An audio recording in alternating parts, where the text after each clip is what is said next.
মাওলার কালামটার এইভাবে ধরিয়া বুকের মধ্যে নিয়ে এইভাবে জড়াই ধরে বলবা, মালিক রে, তোমার এই কোরআন কদরের রাত্রে নাজিল হয়েছে। চোখের পানি সাইরা দিয়া বুকের মধ্যে কোরআনটারে নিয়ে বলবা, মালিক,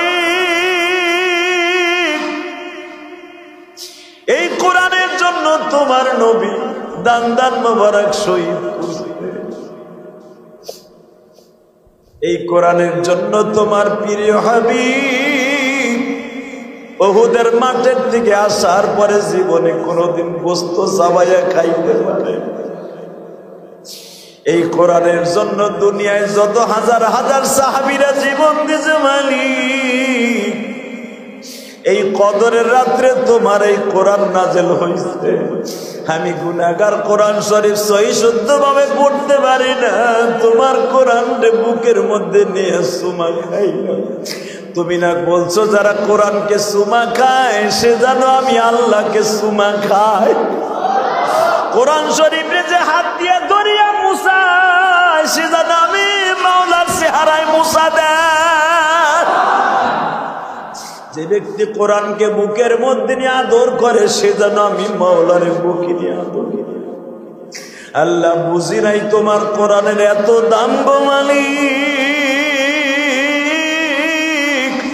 যদি আগে জানতাম কোরআনের এত দাম, স্কুল কলেজেও পড়তাম, মাদ্রাসায় যাইয়া কোরআনটা সহি শুদ্ধ ভাবে শিখতাম, তাবলিগে যাইয়া অন্তত এক চিল্লা দিয়ে এক সাল দিয়া কোরআন শরীফ শেখার চেষ্টা করতাম, সরমুনার মাঠে যাইয়া অন্তত 3 দিন বয়ান শুইনা তোমার কোরআন শিখতাম, হালকায় জিকিরে যাইয়া সরমুনার মাঠে যাইয়া কোরআন শিখতাম, তাও কপাল খারাপ, পারি নাই গো মালিক। এখন এই বয়সে, বুড়া বয়সে কি করব শিখতে পারি না।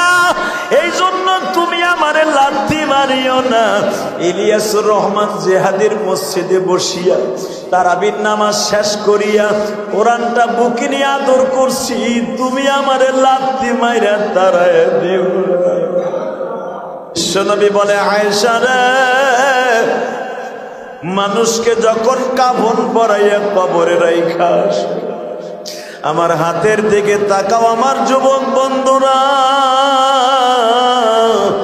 তোমার মতো কত যুবক অ্যাক্সিডেন্ট করে মারা যায়, তোমার মতো কত যুবক গাড়ি অ্যাক্সিডেন্টে মারা যায়, তোমার মতো কত যুবতী বন্ধু বান্ধবীরা মারা যায়।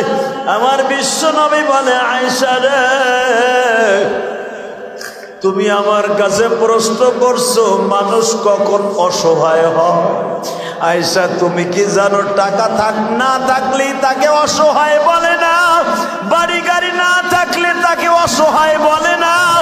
আয়েশা, 2টা হাত না থাকলে তাকে অসহায় বলে না, 2টা চক্ষু না থাকলে তাকে অসহায় বলে না। আয়েশা, অসহায় ব্যক্তি কারে বলে জানুনি?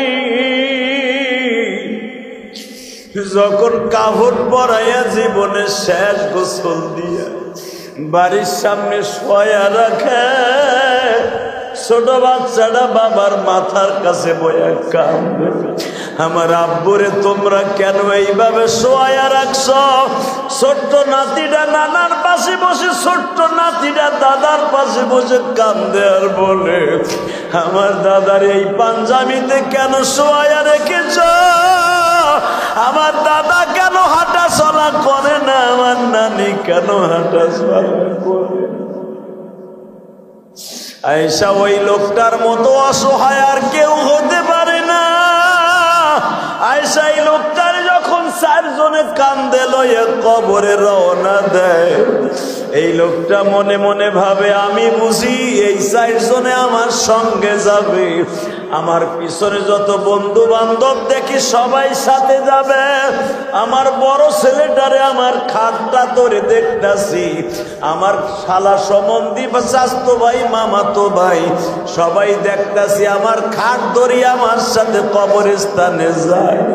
ও আয়েশা, যখন ওই লোকটারে কবরের উপরে এইভাবে রাইখা 2 জনের নামে, লোকটা মনে মনে ভাবে এই 2 জন বুঝি আমার সাথে যাবে। আয়েশা, যখন এই 2টা লোক হাতের পরে ভর দিয়া উঠিয়া যায়, লোকটা ডাইনে তাকায় বামে তাকায়, দেখে মাটির ওয়াল দিয়ে। একটু পরে যখন দেখে আয়েশা উপরে বাঁশের ছাউনি দিয়া দেয় রে আয়েশা, ওই লোকটা তখন চিৎকার মারে আর বলে, আরে সাদের বাড়ি সাদের নারী, সাদের বাড়ি সাদের নারী, কোথায় রইল আমার? সবাই দেখি পর হয়ে গেল, আপন রইল না কেহ।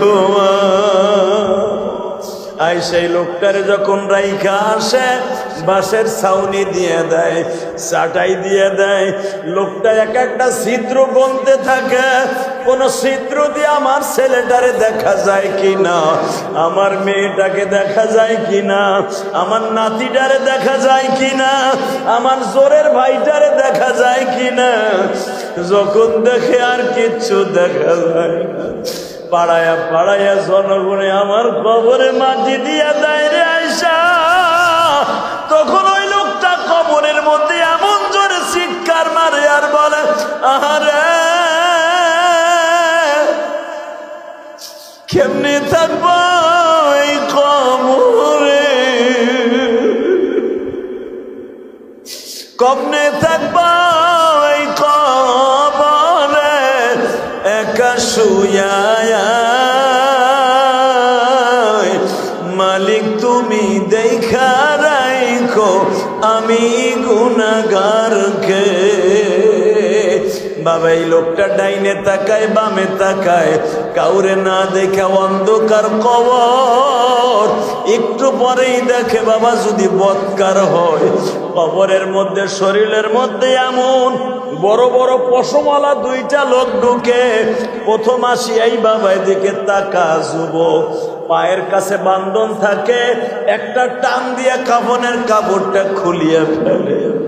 এত বড় বড়ওয়ালা রডের মতো বড় বড় শরীরের মধ্যে পশম, এইভাবে বুকের মধ্যে চাইবা ধরলার সঙ্গে সঙ্গে বুকের এই পাজর থেকে ওই পাজর ঢুকিয়ে দেয়।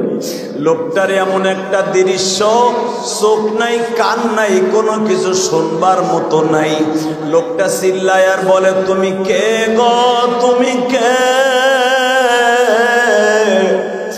কানেও শোনে না, চোখেও দেখবে না রে আয়েশা। লোকটা যত চিল্লাবে তত আরো জোরে জোরে বুকের সাথে চাপ মারবে। লোকটা সহ্য করতে না পাইরা বলবে, এত সাদের বিছনা, এত সাদের বাড়ি গাড়ি রাইখা কেমনে ঘুমাইয়া রইব, কেমনে থাকবো? এই বুলালা, এই বড় বড় পশমালা লোক দুইটা চলিয়া যাবে। একটু পরেই দেখা যাবে লোকটার কবরের মধ্যে বাবা ৯৯টা সাপ ঢুকিয়া যাবে। সে একটা সাপ ফজরের নাম বলিয়া সমস্ত বডিটারে পেঁচাইয়া ফেলবে। সমস্ত বডিটা পেঁচাইয়া জিজ্ঞেস করবে, হুসিলাম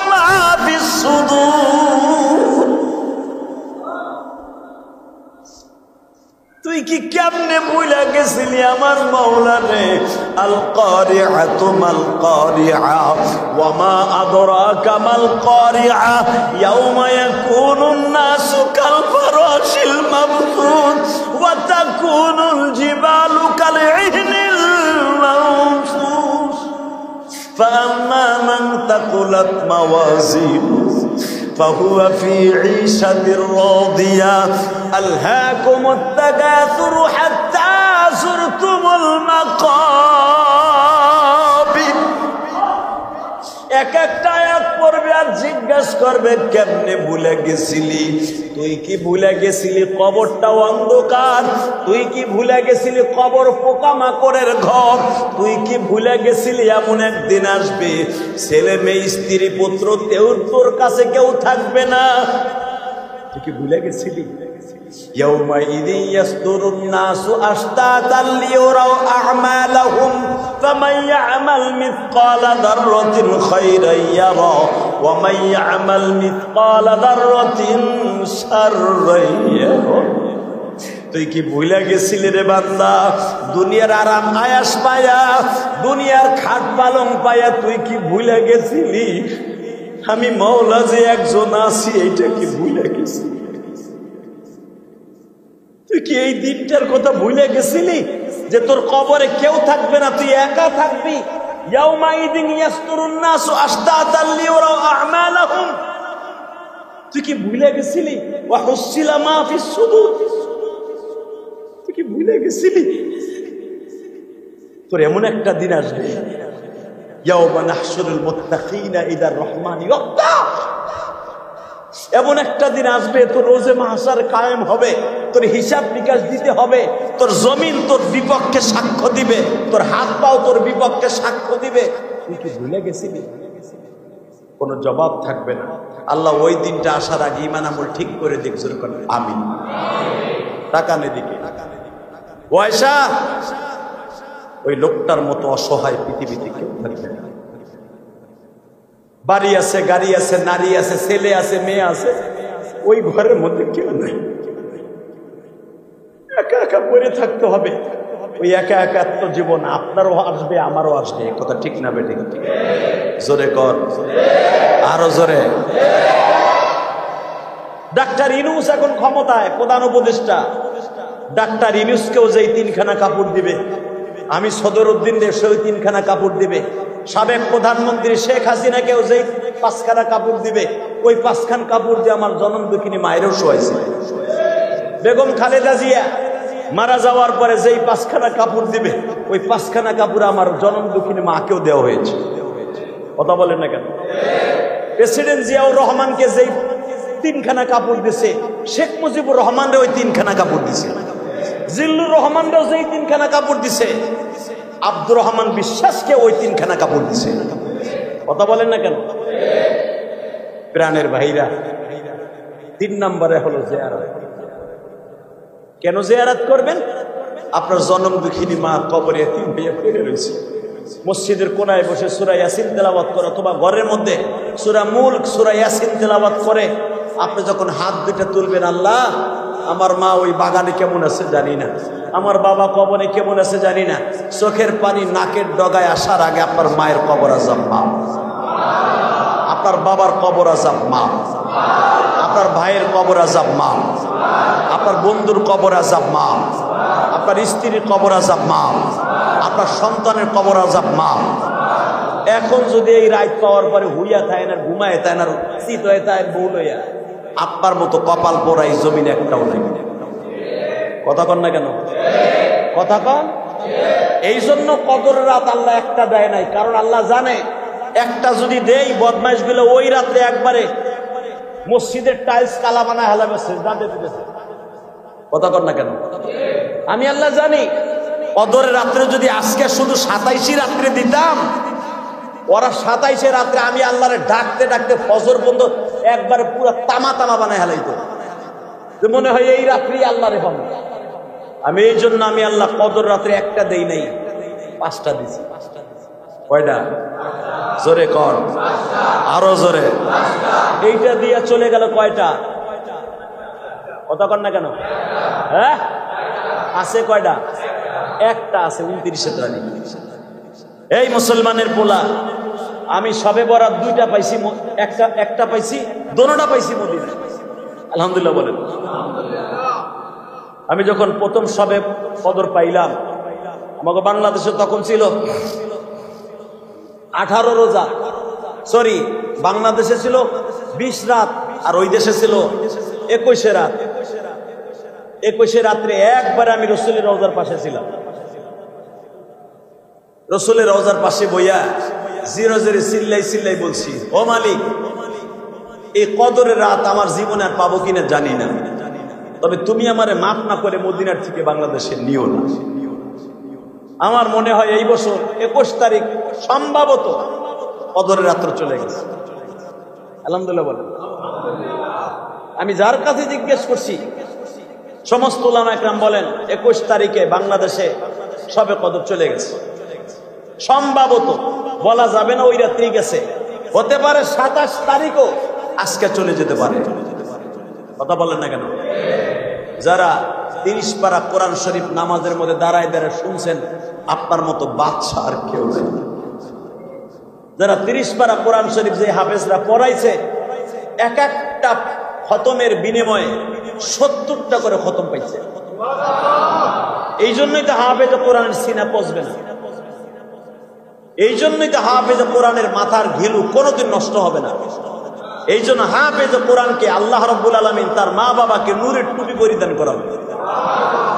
সর্বপ্রথম আমার আল্লাহ নিজে তার চেয়ারে, আল্লাহ চেয়ারে বসার আগে হাফেজের মা বাবারে বসাবে। আরো জোরে বললেন না? এই মুসলমানের পোলা, ভালো করে বুঝেন, একটা পোলারে, একটা নাতিরে, একটা মেয়েরে কোরআনের হাফেজ বানাবে। কসম আল্লাহ, আপনার মতো দামি পৃথিবীতে কেউ নেই। কথা বলেন না কেন? আপনি বাড়ি গাড়ি সব থুয়ে গেলেন, মরার পরে যে 5 ওয়াক্ত নামাজ পড়ে অন্তত আপনার জন্য একটু দোয়া করবে এমন লোক রাইখে গেলেন না, আপনার মতো বক এই জমিনেরও থাকতে পারে। কথা ঠিক না বেটি? তো এই জন্য বিশ্বনবী বলেন, যারা কোরআন তেলাওয়াত করে ইবাদত করার পরে মোটামুটি করে কবর জিয়ারাতের নিয়াত করে মসজিদের কোনায় হোক, ঘরের কোনায় হোক, বসে বসে নামাজ পড়বে, আল্লাহ সুবহানাহু ওয়া তাআলা তার বাবা মাকে টার্গেট করে যেই দোয়া করবে দোয়া কবুল হয়ে যাবে। অতএব দোয়া করার দরকার আছে না নাই? তারাবি পড়ছি না ইনশাআল্লাহ? নবী বলছে ইবাদত, 2 নম্বরে তেলাওয়াত, কিছু না কিছু তেলাওয়াত করবো। রাজি আছি না নাই? আসি? করবো তো সবাই? কে কে করবো তেলাওয়াত? দেখে হাত তুলে দেখাই তো কে কে তেলাওয়াত করবো। অন্তত 1 পাতা কোরআন শরীফ পড়বে, 1 পাতা হইল, 1 পাতা কোরআন শরীফ হইলে পড়বো ইনশাআল্লাহ। হাত নামাজ। এখন যদি কর হুজুর আমি তো কোরআন শরীফ পড়তে পারি না, এখন আমি কি করব? আমি তো ছোটকালে মা বাবা গরিবের ঘরে জন্ম নিয়েছিলাম, কোরআন শরীফ দেখেও পড়তে পারি না, আমি কি করব? আপনার জন্য একটা সুন্দর পদ্ধতি আছে, সেটা হলো বাসায় যে কোরআন শরীফটা এইভাবে বুকের মধ্যে নেবেন, তাকানোর দিকে। যারা মিডিয়ার মাধ্যমে আগামীকালকে আমার এই বয়ানটা শুনবেন, সারা পৃথিবীতে এই বয়ানটা ছড়াই যাবে। আমি জানি প্রবাসীরা আমার বয়ান বেশি শুনে। আমি যখন বাংলাদেশের বাইরে যাই, প্রবাসীদের ভালোবাসা দেখলে বুকটা ফেটে যায়, এত ভালোবাসে আমাকে, আপনি কল্পনার বাইরে।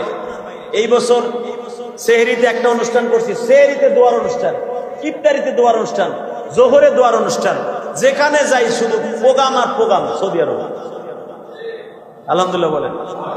এই সম্মান আমার না, এই সম্মান আল্লাহর দেয়া। এই সম্মান কার দেয়া?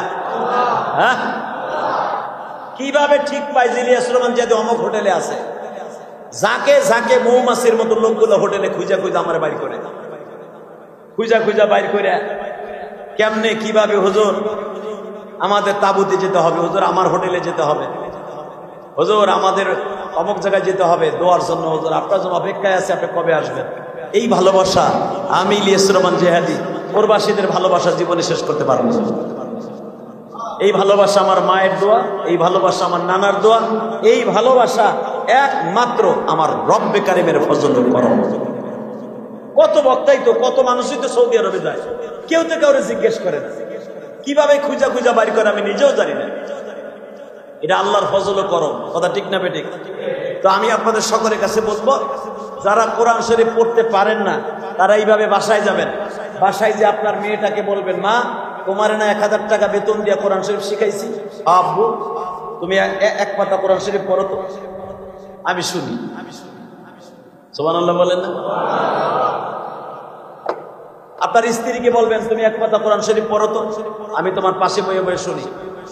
এখন যদি বলেন, হুজুর আমার মাইয়াও জানে না, আমার পোলাও জানে না, আমার পোলা জানে ইংলিশ, আমার পোলারে যদি বলি একটা প্যারাগ্রাফ মুখস্থ করে দাও, 5 মিনিটে করে দেয়।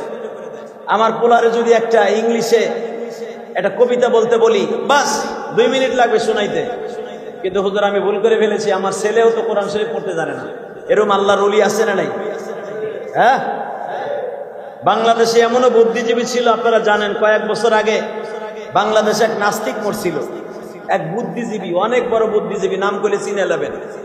এ বদমাইশের পোলা মরার পরে, বাপ মরার পরে, আমাদের দেশে তো মাশাআল্লাহ মুক্তিযোদ্ধা, নাম কি দেখেন না, শেখ হাসিনা মুক্তিযোদ্ধা করতে করতে এখন বেচারি পতনী হয়ে গেছে। কতক্ষণ না কেন মুক্তিযোদ্ধাকে আসমানে উঠাই দিছিল, আর ওরাও মনে করছিল ম্যাজিস্ট্রেটের পাওয়ার পেয়ে গেছে। কতক্ষণ না কেন ফুডার ঘরে ফুডা শেখ হাসিনারে শেষ করছে এই মুক্তিযোদ্ধারা। এই বিডির যে পাম দিছে আর শেখ হাসিনা পামে ফুলছে, কইলে আজকে দিছে 5 বিঘা। কথা বলেন না কেন? খাবি না হন মুক্তিযোদ্ধা ভাতা নিবি না, বাইরে লুলা বানানো, খালি মুক্তিযুদ্ধ কইলি পিডাম। কথা বল না কেন? একবার মুক্তিযুদ্ধ কবি আর পিডাম তোকে মুক্তিযোদ্ধা বাদ, এখন 24-এর মুক্তিযুদ্ধ শুরু হয়েছে। কথা বলেন না কেন? তোরাই দেশটার অধপতনে দিছে। আগে মুক্তিযোদ্ধাদের পক্ষে জোরালো বক্তব্য দিতাম আমি, কেন জানেন? এখন দেখছি এর একটা মুক্তিযুদ্ধে এমন পাওয়ার দেখাইতো মনে হয়তো এই দেশের জিল্লুর রহমান। অন্নামালক কেতরউদ্দিন রহমান ও দেখাইতো জিল্লুর রহমানের পাওয়ার।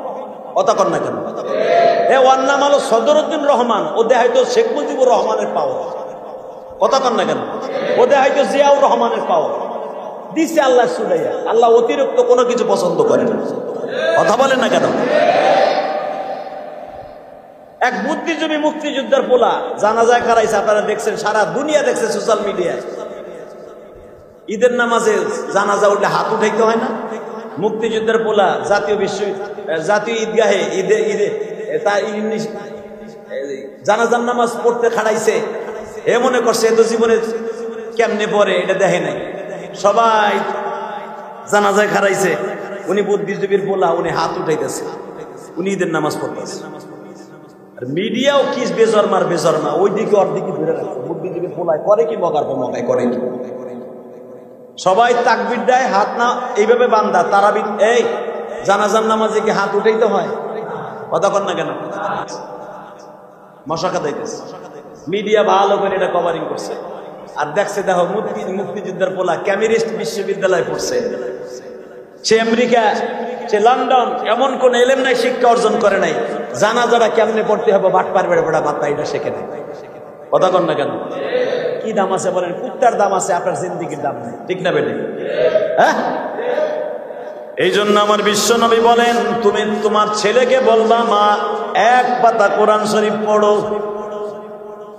এই রাত্রে যদি মেয়েও না পারে, বিবিরে বলবে এক পাতা কোরআন শরীফ পড়ো। যদি এটাও সেও না পারে, অন্তত তুমি আমার মাওলার কালামটার এইভাবে ধরিয়া বুকের মধ্যে নিয়ে এইভাবে জড়াই ধরে বলবা, মালিক রে, তোমার এই কোরআন কদরের রাত্রে নাজেল হয়েছে। চোখের পানি সাইরা দিয়া বুকের মধ্যে কোরআনটারে নিয়ে বলবা, মালিক, এই কোরআনের জন্য তোমার নবী দান দান মোবারক শহীদ, এই কোরআনের জন্য তোমার প্রিয় হাবিব উহুদের মাঠের থেকে আসার পরে জীবনে কোনোদিন গোশত চাবাইয়া খাইতে পারে। এই কোরআনের জন্য দুনিয়ায় যত হাজার হাজার সাহাবীরা জীবন দিয়েছে, মালিক, এই কদরের রাত্রে তোমার এই কোরআন নাজেল হয়েছে। আমি গুনাহগার, কোরআন শরীফ সহি শুদ্ধ ভাবে পড়তে পারি না, তোমার কোরআন বুকের মধ্যে নিয়ে সুমা খাইল। তুমি না বলছো যারা কোরআনকে সুমা খায় সে যেন আমি আল্লাহকে সুমা খাই। কোরআন শরীফে যে হাত দিয়ে দরিয়া মুসা, সে যেন আমি মাওলার চেহারায় মুসা দেয়। যে ব্যক্তি কোরআনকে বুকের মধ্যে নিয়ে আদর করে সে যেন আমি মাওলার বুকে নিয়ে আদর করি। আল্লাহ বুঝি নাই তোমার কোরআনের এত দাম গো মালিক। যদি আগে জানতাম কোরআনের এত দাম, স্কুল কলেজেও পড়তাম, মাদ্রাসায় যাইয়া কোরআনটা সহি শুদ্ধভাবে শিখতাম, তাবলিগে যাইয়া অন্তত এক চিল্লা দিয়ে এক সাল দিয়ে কোরআন শরীফ শেখার চেষ্টা করতাম। সরমুনার মাঠে যাইয়া অন্তত 3 দিন বয়ান শুইনা তোমার কোরআন শিখতাম।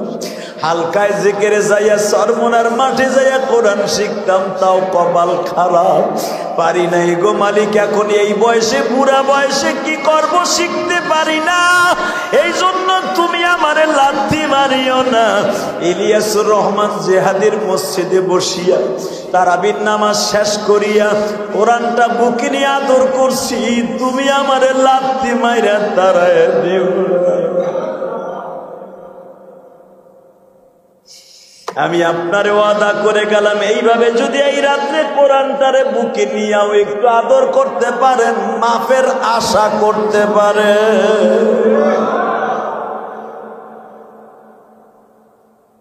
এক নম্বরে ইবাদত, বলেন 2 নম্বরে তেলাওয়াত, 3 নম্বরে জিয়ারত। ঘরের কোনায় বসিয়া জনম দুঃখীর মায়ের কথা মনে করে এইভাবে কাঁদবা। কিভাবে শিখে?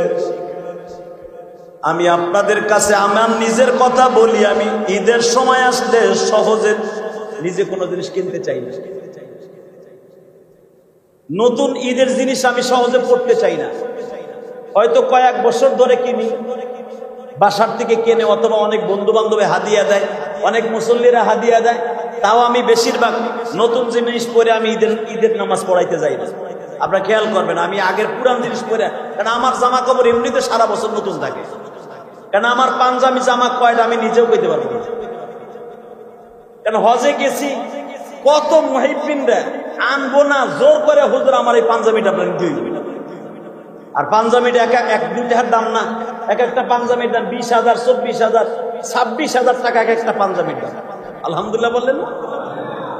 15,000, 20,000 টাকা একটা জুব্বার দাম। জোর করে করে দিয়ে দেয় লাগেজের মধ্যে। এই ভালোবাসা একমাত্র পিছনে আমার জনম দুঃখীর মায়ের দোয়া। বিশ্বাস করবেন না, এই বছর একটা ছেলে মক্কায়, খালেদিয়া জায়গার নাম, খালেদিয়া ওয়াহেদ জায়গার নাম, একটা ছেলে পাঞ্জাবির কারখানা, অনেক দামি দামি কতগুলা পাঞ্জাবি আমারে দিছে, নিজে বানায়। আমারে বলে, হুজুর আমি যদি আপনার একটা পাঞ্জাবি দেই আর আপনি আমার পাঞ্জাবিটা পরেন, আমি যদি কোনোদিন ইউটিউবে দেখি মনে করব এই পাঞ্জাবিটা বলে আমার বাবাই পড়ছে। এই ভালোবাসা টাকা দিয়ে কেনা যায় না, কথা ঠিক না বেঠিক? এই ভালোবাসা কোনোদিন টাকা পয়সা দিয়ে কেনা যায় না। এই ভালোবাসা আল্লাহর পক্ষ থেকে আসে, কথা ঠিক না বেঠিক? বাজান ভালো করে দেখবেন, আর মাত্র যদি রোজা 29টা হয়, তারাবি আছে 2টা। কয়টা? এই 2টার ভিতরে সবে কদর আছে না নাই? হ্যাঁ, আমার মালিক বলে, বান্দারা 29 তারিখ যদি সবে বরাত হয়, কবে হবে তুই জানোস না?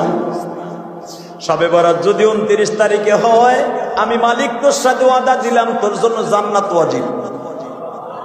যদি সবে বরাত অন্তত সবে কদরে 2 রাকাত নামাজ যদি তুই সাক্ষী রাখতে পারস, তোর জন্য জান্নাত ওয়াজিব। আজকে যখন পাইছি, আগামী 29 তারিখ সবে কদর পাবো কিনা তার সন্দেহ। আজকে যখন পাইছি, ইনশাল্লাহ আজকে অন্তত 4 রাকাত, 8 রাকাত, 6 রাকাত নামাজ পড়বো ইনশাআল্লাহ। এখন যদি ভালো না লাগে, বাস বাসায় যে ঘুমায় পড়বেন। সেহরিতে অন্য দিন ওঠেন আধা ঘন্টা আগে, আজকে একটু 1 ঘন্টা আগে উঠবেন। কয় ঘন্টা? কারণ আমার আল্লাহ, তানাজ্জালুল মালাইকাতু ওয়ার রূহু ফিহা বিইذনি রাব্বিহিম মিন কুল্লি আমর। বান্দা আমি প্রথম আসমানে আইছি, আমি হাত 2টা বাড়ায় বলছি, আয় আলামিন মুস্তাগফিরিন ফাআগফির আলা। জীবনে কত গুনাহ করছো, শয়তানের ধোকায় পড়ে আমার কাছে চা, আমি তোর গুনাহ সব মাফ করে দিব। আলামিন মুস্তারজিকিন, তো চাকরি নাই, তোর ঘর ভাড়াও দেয় নাই, এখনো মার্কেট করতে পারস নাই, আমি জানি। রাজনৈতিক ভাবে তুই পঙ্গু হয়ে গেছ। আগে আওয়ামী লীগ করতি, এখন বিএনপির ঠেলায় আর জামাত ইসলামের গুতায় তোর চান্দা দিতে দিতে তোর পকেটে পয়সা নাই, আমি আল্লাহ জানি। কথা কর না কেন? কারণ তুই 15 বছর কামাইছ, আর তোর 5 মাসে তোর যা আসল হয়ে গেছে, এটা আমি আল্লাহ জানি। এটা তোর বিচার, তুই কোন নেতার কাছে চাইস না। আলামিন মুস্তারজিকিন ফারজুকা। আপনি ভাইবেন না আমি বানাই কইতেছি। আপনার পকেটে টাকা আছে না নাই আল্লাহ জানে কি জানে না? জোরে কোন? জানে কি জানে না? আপনি কয়টা মিথ্যা মামলা খাইছেন দোষ না করেও, এটা কে জানে? আল্লাহ সেই কথা বলে, আলামিন মুস্তারজিকিন ফারজুকা।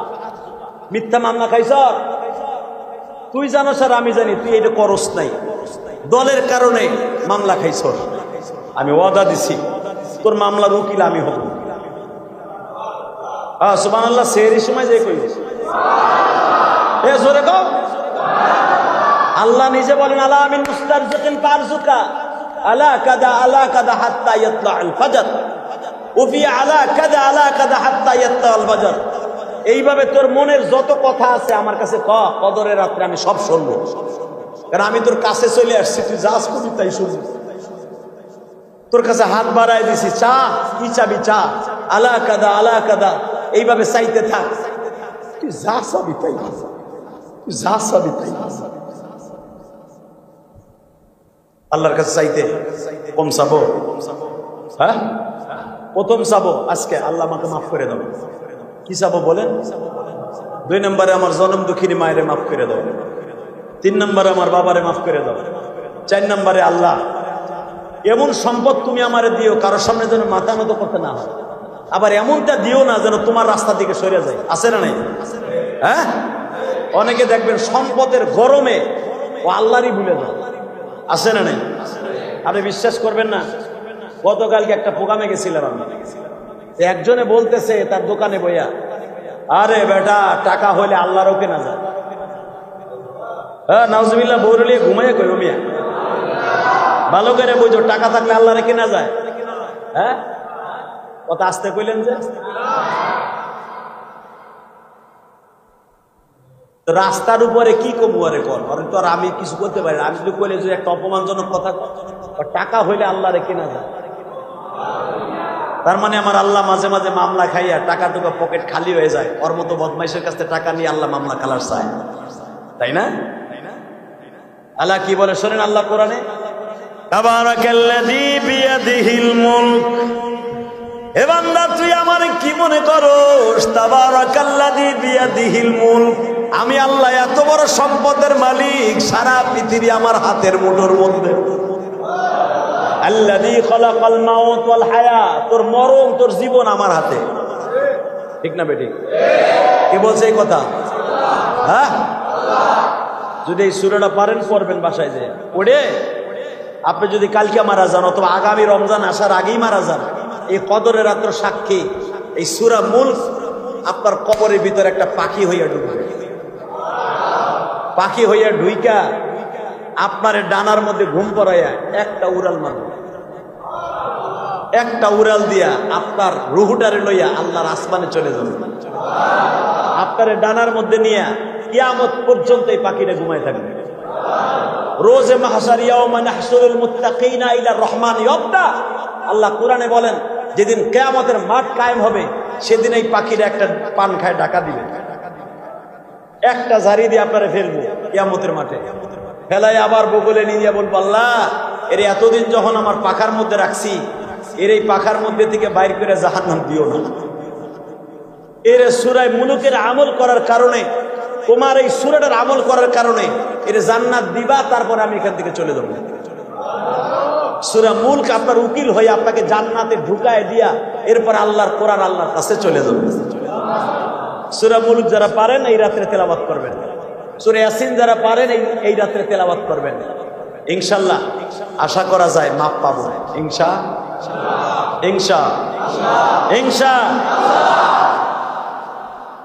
এই রাত্রে আমার আল্লাহ কয়েকজনকে মাফ করবে না।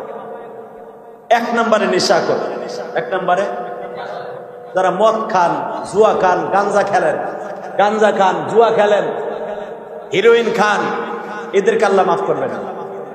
শিরক যারা করেন, যারা শিরক করেন, পীরের পূজা, মাজার পূজা, কবর পূজা, আল্লাহ এদেরকে মাফ করবেন আজকে। এবং যারা জানতে শরীরে মা বাবার সাথে বেঈমানি করেছেন, আছে না নাই? আছে না? হ্যাঁ, বাপ মা তো কবরে চলে গেছে, এখন আপনার অবস্থা কি হইব?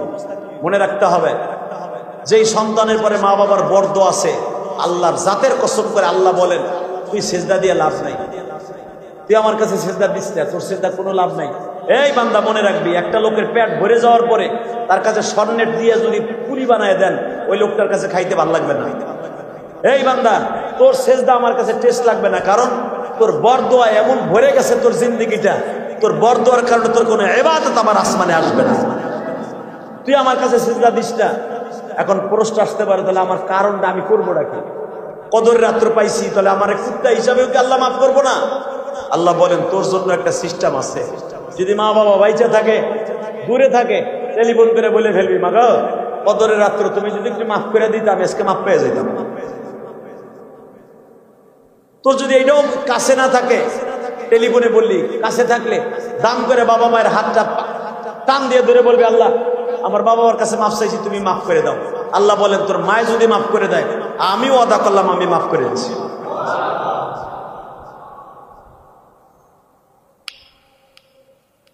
আপনি জুয়া খেলতেন, ওয়াদা করে ফেরেন এই রাত্রে, আল্লাহ আমি জানি তুমি প্রথম আসমানে আসো, তুমি আমার কওমে আছো, আমি আর জুয়া খেলবো না, আমার মাফ করে দাও।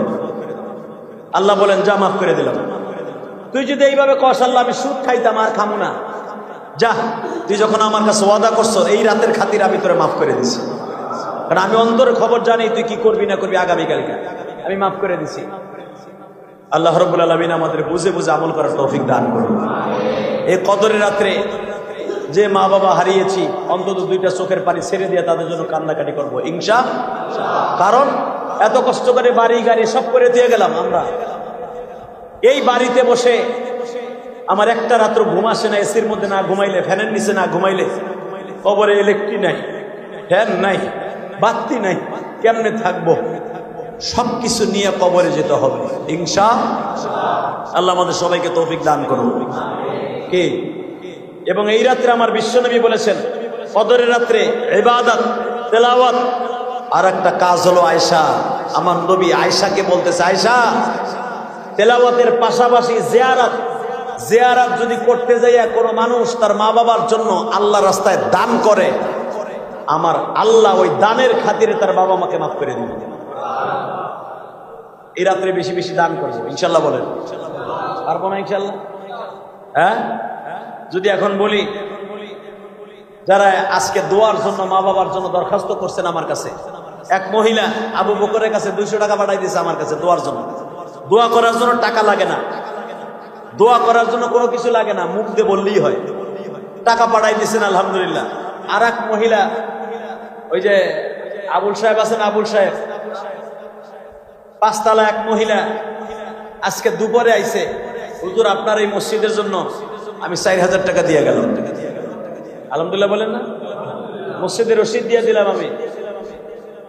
মহিলাটা আসছে, কয় হুজুর আমিও অসুস্থ, মাজার হাড্ডি ক্ষয় হয়ে গেছে, দাঁড়াইতে পারি না, বইতে পারি না, হইতে পারি না, কষ্ট হয়। আমার অফিসে আসছে দোতলায়, জোহরের পরে আসিয়া আমার মসজিদে 4000 টাকা দিয়া চোখের পানি ছেড়ে দিছে। হুজুর আমি ফাতেমার মা, মায়েটার নাম ফাতেমা, ফাতেমার নামে রসিদ কাটছি, ফাতেমার জন্য দোয়া করবেন, আমার ফাতেমা অসুস্থ এবং ফাতেমার বড় বোনও অসুস্থ, আমিও অসুস্থ, হুজুর আজকে রাত্রে দোয়া করবেন। বিশ্বাস করেন আমি মনে মনে ভাবলাম এই মহিলাটা এত কষ্ট করে আমার অফিসে আইসা টাকাটা দিয়ে গেল, মহিলাটার মনের মধ্যে একটা বিশ্বাস আছে, যদি ইলিয়াসুর রহমান জেহাদির মসজিদে এই টাকাটা দেই, এই মাদ্রাসায় দেই, বিশ্বাস আমার আল্লাহ আমার মাফ করে দিতে পারে। কথা বলেন না কেন? হ্যাঁ, মানুষ বিশ্বাসে অনেক কিছু করে, করে কি করে না? মনে রাখতে হবে যাদের বাবা মা চলে গেছে, আমি আল্লাহর ঘর সাক্ষী রেখে বলছি, আপনি যদি এই রাত্রে বেশি বেশি দান করেন, রব্বে কারিম আপনার দানের খাতিরে বাবা মারে মাফ করে দিবেন। এই যেখানে অনেক লোক আছেন পুরাটা রমজান মাস আপনি দামি দামি আপেল খাইছেন, কমলা খাইছেন, 300 টাকা 500 টাকা দিয়ে তরমুজ কিনে খাইছেন, ওই বাবার কথা একবার মনে করছেন, মায়ের কথা একবার মনে করছেন? 500 টাকা যদি কোনো এতিমখানায় কিনে দিয়ে আসতেন, একটা তরমুজ, একটা বাঙ্গি কিনে দিয়ে আসতেন, আমি কসম করে বলি ওই বাঙ্গিটা আপনার ছাত্ররা খায় নাই, আপনার বাবাই খাইছে কবরে, আপনার মায়ের কবরে খাইছে। আল্লাহ সুবহানাহু ওয়া তাআলা আপনাদেরকে বেশি বেশি করে রমজান মাস যতদিন বাকি আছে আমল করার তৌফিক দান করছে বলে আমিন। আল্লাহ আমাদের সবাইকে কবুল করুক। তো ইনশাআল্লাহ তাআলা একটু পরে এই মসজিদে 4 জন হাফেজে কোরআন আপনাদের 30 পারা কোরআন শরীফ শোনাইছে। সারা দুনিয়াও যদি এক একটা অক্ষরের বিনিময়ে আমরা দিতে চাই, সম্ভব না। কথা বলেন না কেন? সম্ভব? পারবেন শেষ করতে? আরে দুনিয়া দিলেও তো সম্ভব না। মেয়ে তারাবি হিসাবে কোনো টাকা পয়সা না। এরা 4টা লোক আমাদের পিছনে শ্রম দিছে, আমরা কোরআনের হাফেজ না, এরা আমাদের কোরআন শরীফ শুনাইছে এই জন্যও না, নামাজের মধ্যে পড়ছে এই জন্যও না, তারাবি পড়ে কোরআন খতম শুনে কোন হাফেজ সাহেবকে চাওয়া দেওয়া জায়েজ নাই। আমরা কেন দিচ্ছি তাহলে? কেন দিচ্ছি? এত কষ্ট করে কেন উঠাইছি? কার জন্য উঠাইছি? একমাত্র উঠাইছি এরা অধিকাংশ গরিব মানুষ, ঠিক না বেঠিক? এরা অধিকাংশ আমাদের পিছনে শ্রম দিছে, আমাদের ভালোবাসার মানুষ, এদের পারিশ্রমিকও না, এরা আমাদের মসজিদের একজন মেহমান, আমার এলাকায় এখানে আসছে, আমি মেহমান হিসাবে তাদেরকে কিছু হাদিয়া দেব। আলেম হিসাবে যদি আমি হাদিয়া দেই, বিশ্বনবী বলেন যে ব্যক্তি আলেমকে হাদিয়া দিল সেজন্য আমি নবীকে হাদিয়া দিল। ওই আলেমকে হাদিয়া দেওয়ার নিয়ত করে ইনশাআল্লাহ তাআলা যদি আমি কিছু পকেট থেকে খসাই, আমি আল্লাহর ঘরকে সাক্ষী রেখে বলি আল্লাহ আমার জন্য জান্নাত দিবে ইনশাআল্লাহ। বলেন রাজি আছেন না? আছেন?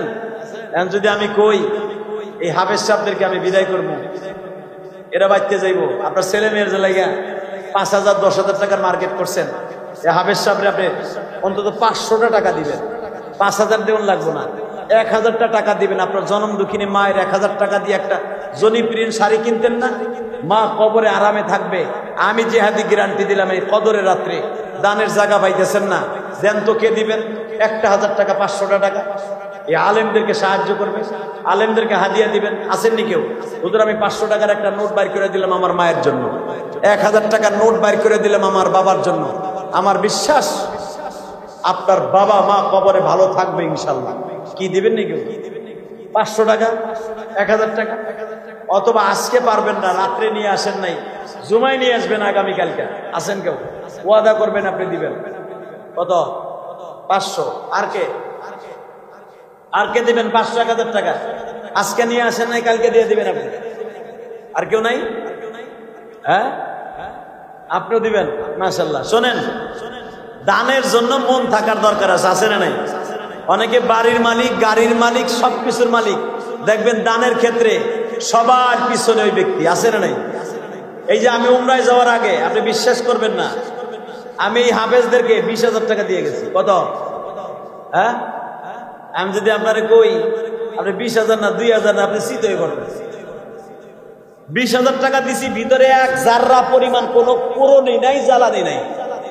গত বছর তারাবিতে আমি গত বছরও 15,000 টাকা দিছি মসজিদে।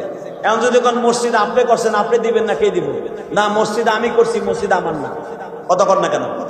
মসজিদ আপনাদের। মসজিদ কাদের? আপনাকে সবাই।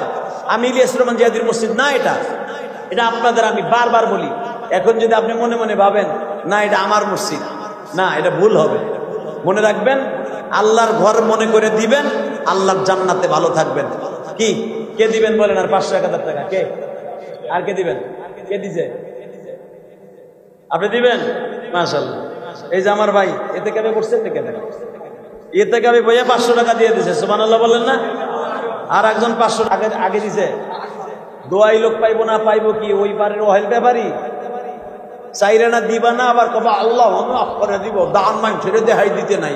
বদমাইশের বেটা বদমাইশ, তোর কপালে জুতার বাড়ি হারামি কোথাকার বাটপার। মাঝে মাঝে দাম দেখাই দেয়া সুন্নাত বেটা।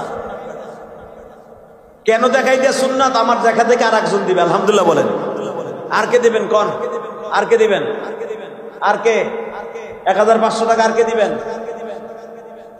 শুনেন, কষ্ট লাগে কি জানেন? মসজিদে অনেকে দেখবেন পড়র পড়র কথা ঠিকই কইব। যদি কই 5,000 টাকা দেন, হাফেজ দাতে বিদায় করব, ইমাম সাহেব এত বছর আমাদের একটা বছর পরিশ্রম দিল, রমজান মাসে একটু দিব, ওই 1,500 টাকা দিতে সব জায়গায় ঠিক জায়গায় সব জায়গায় চলে, আর এক জায়গায় চলে না। আমার ভাই আসিলেন, আলহামদুলিল্লাহ, আল্লাহ আমার ভাই কবুল করেন। 1,000 টাকা দিচ্ছে, মারহাবা বলেন। আমি বলছিলাম না, দান করার ব্যাপারে নিজের বড় মনের তো দরকার আছে, আছে না নাই? আরে ভাই রে, আপনি যদি মামলা খান, আপনার 1 লাখ 1.5 লাখ 2 লাখ টাকা চলে যায়। আল্লাহ নিজে বলেন, তুমি যদি মামলা খাও, মিথ্যা মামলা, তোমার মিথ্যা মামলার উকিল আমি আল্লাহ হব। কদরের রাত্রে বেশি বেশি দান করবে। আর সদকাতু তারাদ্দুল বালা, তুমি বেশি বেশি দান করবা, তোমার 1,000 টাকা আমি 1 কোটি টাকার উপকার করবো আমি আল্লাহ। যদি কোন কেমনে করব, আমি দেখাই দেই আপনারে। জীবনের সবচেয়ে বড় উপকার কি জানেন? আপনার এই বডিটা নষ্ট হয়ে গেছে, আপনার কিডনি দুটা নষ্ট হয়ে গেছে, আপনি নিজেও জানেন না যে আপনার কিডনি বাদ হয়ে গেছে। আপনি জানেন না, আপনি খাইতেছেন, পড়তেছেন, লড়তেছেন, চড়তেছেন, আপনার কিডনি বাদ হয়ে গেছে, আপনি জানেন না। আপনি যে 1,000 টাকা আল্লাহ রাস্তায় দিছিলেন নিয়ত করে, আল্লাহ তুমি আমার ভালো করে দিও, এই কথা বলার সাথে সাথে রব্বে কারিম আপনার কিডনি দুটা ভালো করে দিয়েছে। আল্লাহ তাআলা আপনাকে কবুল করুক, জোরে কেন আমিন। এই 1,500 পারবেন না? 100 পারবেন না? 100 টাকাও পকেটে নাই। এ চান্দুগুলা দে, আয় এদিকে আয়, দে তাড়াতাড়ি দে। এ চান্দু আর কে দিবে? 100 টাকা। এ তুই 200 লই আইছ রে, মাশাআল্লাহ। তোর চান্দু কইছি, তোর খুব ভালো লাগছে না? আর কে দেবে? 100 আও না, 50টা টাকাও নাই। এ সান্দু, এ ওয়াহেল ব্যাপারী, 50 টাকাও নাই। আরে কপালে জুতার বাড়ি রে। অটো গাড়িতে পড়েছি তো ঠ্যাং ভাঙে উপরে দিক বয়ে থাকবি, তখন ভাল লাগবে। দে 50 টাকা, দে 100 টাকা। আল্লাহ কবুল করুক, জোরে কানা আমিন। আল্লাহ সবাই কবুল করেন, জোরে কানা আমিন। আল্লাহ যারা মন লাগায়া, সবাই তো আর আল্লাহ বেশি 1000 টাকা দেওয়ার তৌফিক নাই। 50 টাকা, 100 টাকা, 500 টাকা যে যেখান থেকে দিচ্ছে আল্লাহ কবুল করেন। দেন আর কে দিবেন? 100 টাকা, 200 টাকা, 50 টাকা দেন, আল্লাহ কবুল করেন, জোরে কানা আমিন। আল্লাহ সবার টাকাগুলো কবুল করেন, জানে মালে বরকত দান করেন, হালাল রিজিকের ব্যবস্থা করেন। আল্লাহ সবার মনের আশা পুরা করেন। দেন আর কে দিবেন? আর কে দেওয়ার মতো আছেন? দেন 10টা 20টা টাকাও দেন। আরে আলেমদেরকে দিলে লস নাই রে ভাই, আলেমদেরকে দিলে লস নাই। দেন, আল্লাহ আপনাকে ভালো রাখবে। আমার মা বোনটাও দিতে পারবেন। হুজুর আমার মা নাই, আমার বাবা নাই, আমি বাসাতে পাঠাই দিলাম। কোরআনের হাফেজ, 30টা পারা তার বুকের মধ্যে দাঁড়ায় দাঁড়ায় নামাজের মধ্যে 30টা পারা শোনাইছে। আল্লাহ আমার পোলা হাফেজ হয় নাই, আমার নাতিরা হাফেজ হয় নাই, আমি হাফেজের দিলাম, আমি যেন হাফেজের মা হইয়া, আমি হাফেজের বাপ হইয়া কিয়ামতের মাঠে উঠি। এ টাকাগুলো গুনে ফেলেন। আল্লাহ তাআলা আমাদের সবাইকে কবুল করুক, জোরে কানা আমিন। আসেন তওবা করে আস্তাগফিরুল্লাহ। রব্বে মিন কুল্লি জামবিও ওয়া আতুবু ইলাইহি।